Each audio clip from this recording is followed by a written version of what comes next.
So let's continue then with our painting of the fish in the river.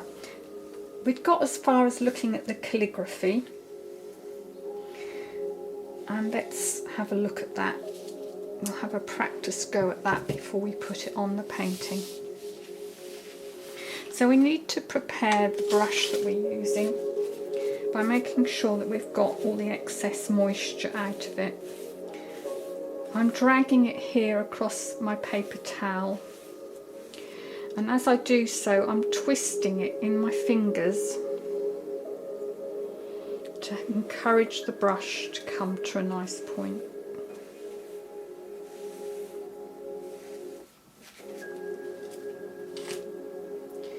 I then fully load the brush with ink and wipe it on the side so that it doesn't drip when I hold it up. So you want the brush full of ink, but then wipe it so that it doesn't drip. So I'm taking that second piece of paper and weighing it down. Now we want to make sure, of course, that we're holding the brush in the correct grip, so just check that before we start. Then holding the brush upright, we're going to do first the left hand side and then the right hand side of this character. So we start on the top left hand dot. We put the brush down and rotate it up to the top left. Come down a bit, rotate it again, rotate it again, and lift off within the shape of the dot. The Chinese call this technique hide the point. So for every stroke that we do, we always lift off inside the shape that we've just made. So the second stroke is horizontal stroke. We make a little movement with the very tip of the brush towards the top left hand corner of the paper, and then we press the whole brush, lower half of the brush hairs onto the page and travel along. Now you want to try and keep the tip of the brush facing towards that top left corner until you get to the end of the stroke. Then we lift the tip up to change direction, press again and come back, lifting, lifting, lifting, lifting, lifting, lifting, lifting as we go until we leave the page. Just make sure that you keep your brush upright, the handle of your brush upright as much as possible. Don't let it tip over an angle, keep it upright. So that's the third stroke. The next one is the vertical stroke going down the page. So we start slightly inside the stroke we've just made. And again, we make that little movement towards the top left corner with the tip of the brush.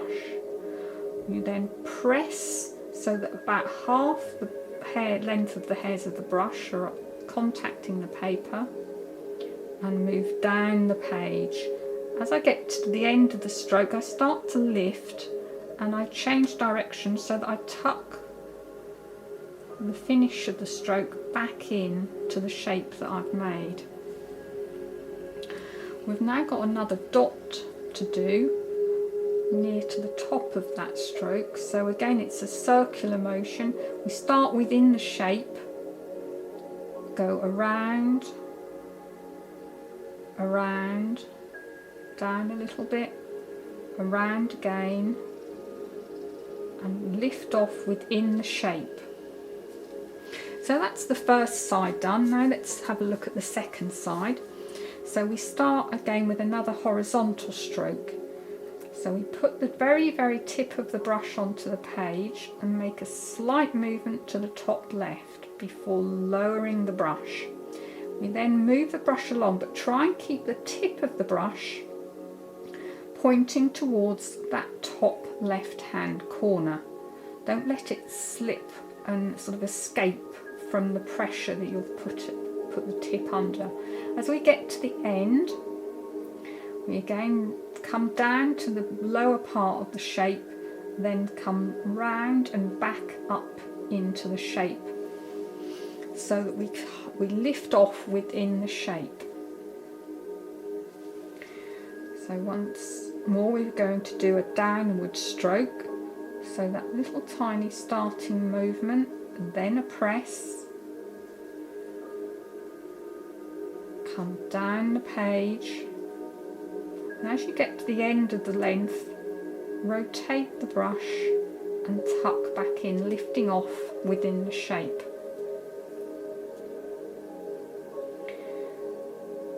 Now I've got the next side of the box to do, so we do much the same as we did for that horizontal stroke. Travel along, travel along. When we get to the corner, we lift up on tiptoe and then do a strong press, again keeping the tip of the brush pointing to the top left corner. Down and tuck back in at the end. There's one final stroke to make. The Chinese call it close the door. So we make a little movement here, press, travel along, travel along, travel along, and tuck in. I'm getting a bit low on ink, so I'm just going to put a little bit more ink in the brush before I do the second box shape below that one. So here we come for the second sort of box shape. So a little movement towards the top left, press the brush down firmly this time, down the page. As you get to the end of the length of the stroke,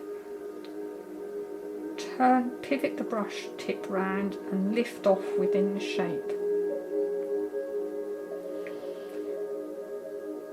A little movement towards the top left with the tip of the brush, then press the brush down to cover the shape of the little stroke you've just made.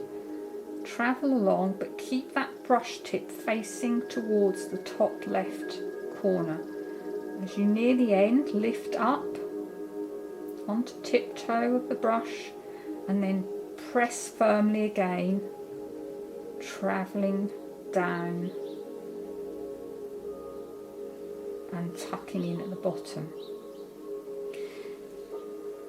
We'll now put the pieces inside, so put them inside before we close the door.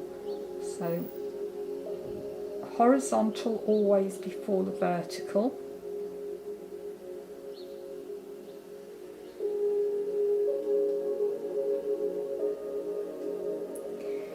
There's the pieces inside, and then we close the door.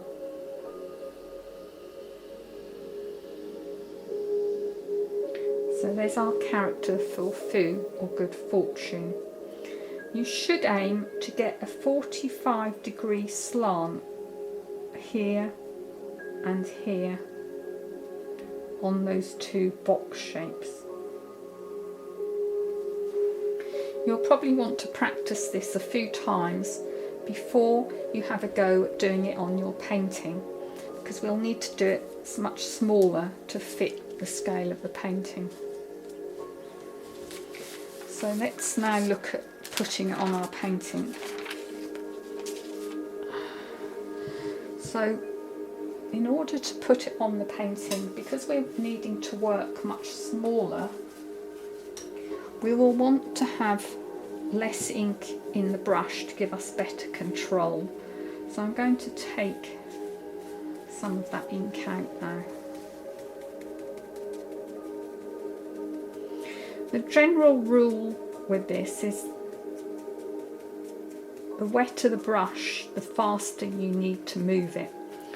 or the drier the brush, the slower you can go. And as a beginner, it really helps to have the brush a little bit on the dry side so that you can go more slowly when you're learning.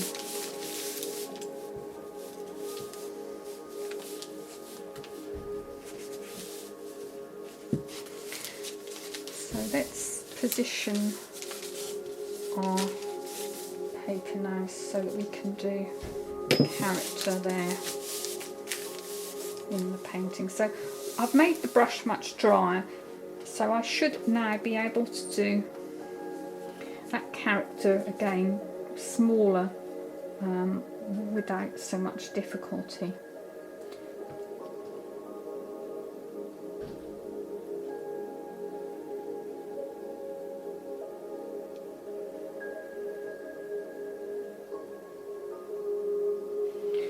One of the main skills with Chinese brush painting is learning how much moisture to have in the brush and how fast or slowly to move the brush accordingly.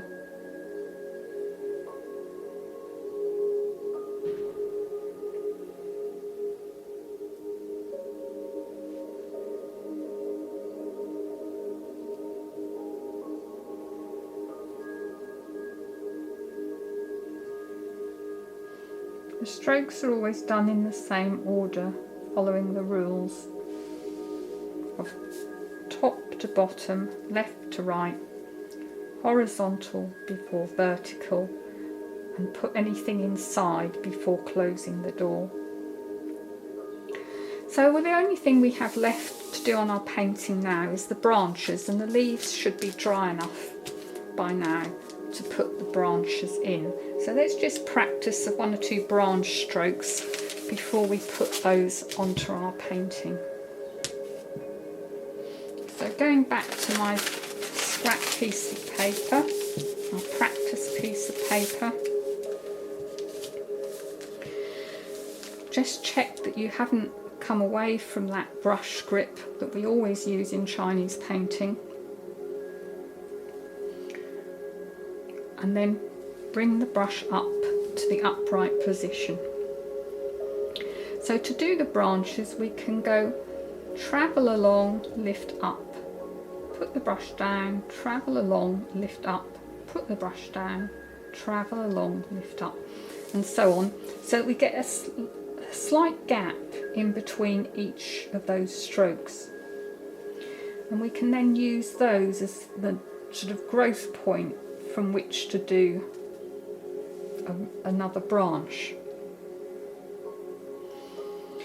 One of the things to try and remember when you do branches, or any branches, not just these ones, is to never make what the Chinese call chicken foot. And by that they mean having another branch come out here like this. So this is chicken foot, and it's not a very attractive arrangement of branches, so it's one to try and avoid. Always do your branches so that if you have a branch come out there, don't put a second one coming out there. Try to avoid that grouping. So I'm going to put the branches on my painting now. So I'll weigh the paper down a little bit and do that. So I'm just putting the ink into the tip of the brush each time to do these. I'm not filling the brush with ink like we did when we did the large scale calligraphy. I'm just tipping a little bit into the tip of the brush each time so that I can better control the ink. So I just put the brush on the page, travel along, lift up, put the brush on the page, travel along, lift up, and I leave a little gap between each stroke to sort of suggest the growing points or nodules in the branches. And I try and think about avoiding doing that chicken foot arrangement. You don't have to sort of draw in every leaf to a branch, so long as there's a sort of a general suggestion that they're there hanging down from the tree.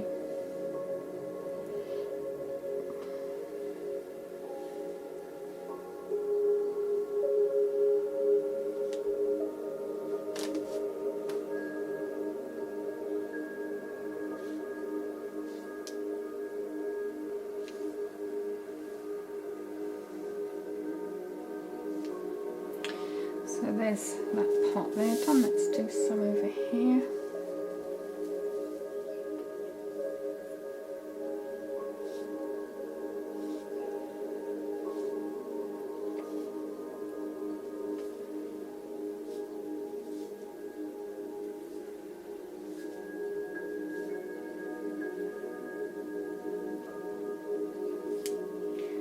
So in this painting we've looked at different ways of using the brush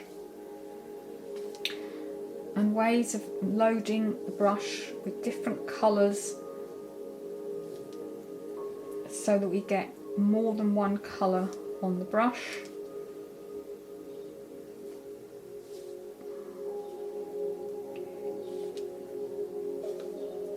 And we've used the brush fully loaded and partly loaded. So it should give you a little bit of help with getting started with Chinese brush painting and some of the techniques that you can use. To finish off with, I'm going to put a few little dots onto my branches here and there where I feel that it needs just that extra something to help balance the painting and make it look more interesting. So just one or two little dots.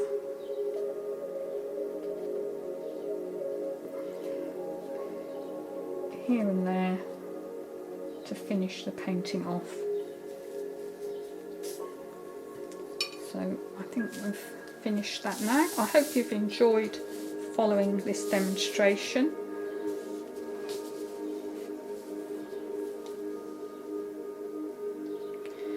And if you would like to see more of my work, you can go to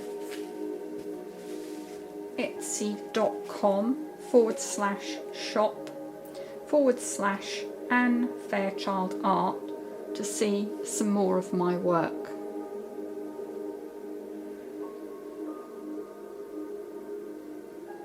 Bye for now.